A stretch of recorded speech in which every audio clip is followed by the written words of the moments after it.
Brilliance Audio. Innate Magic by Shannon Fay. Performed by Peter Kenny. Thomas and I arrived at Kensington an hour late. A maid let us in, our shoes clacking against the polished wooden floor as we stepped inside. Down the hall, I heard laughter coming from Andrew's party. "Do you think Andrew's mother will be here?" I asked, scanning the wide foyer as if she might leap out. "Well, Paul, it is their house," Thomas replied. "She's never liked me, you know," I said. "I don't understand it. From the moment we met, I could tell she didn't like me." "Maybe she thinks you're a bad influence on her son," Thomas suggested. "And yet she tolerates you," I said. "I just wish I knew what she had against me." Thomas shook his head, and a drop of blood hit the ground.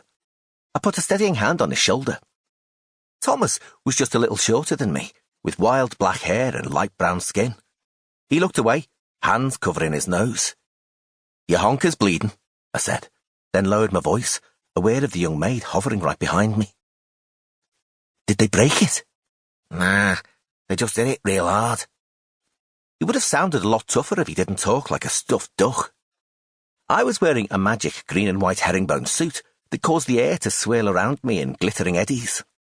I waved my hand, the motion making the air shimmer even more fervently, then produced a grey lace cloth from my right sleeve.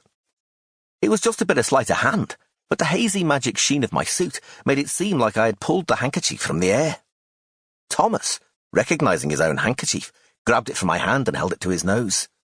He didn't seem too impressed by my impromptu magic trick, so I turned to the maid in a bid for validation.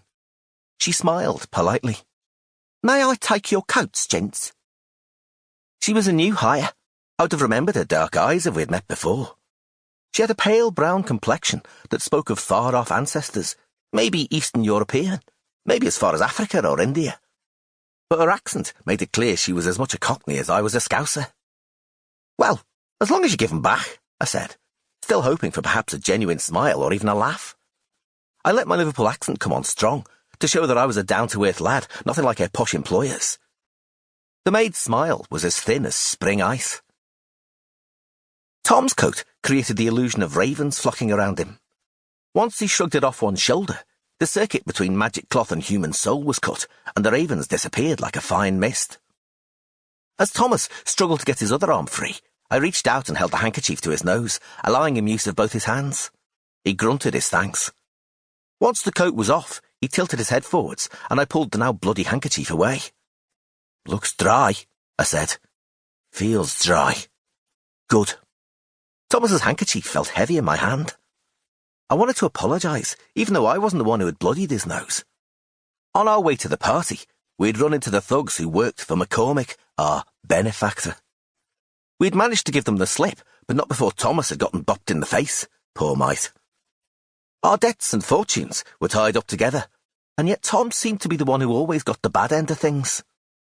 The maid stepped forwards to take my suit jacket, but I waved her off. I folded Thomas's handkerchief into a three-point pyramid. There was a large mirror hanging by the stairs, and I watched my reflection carefully as I tucked the handkerchief into my breast pocket, making sure that I'd hidden all the blood. Through the fabric of my coat, I could feel the familiar shape of my book, tucked into the inner breast pocket of my jacket.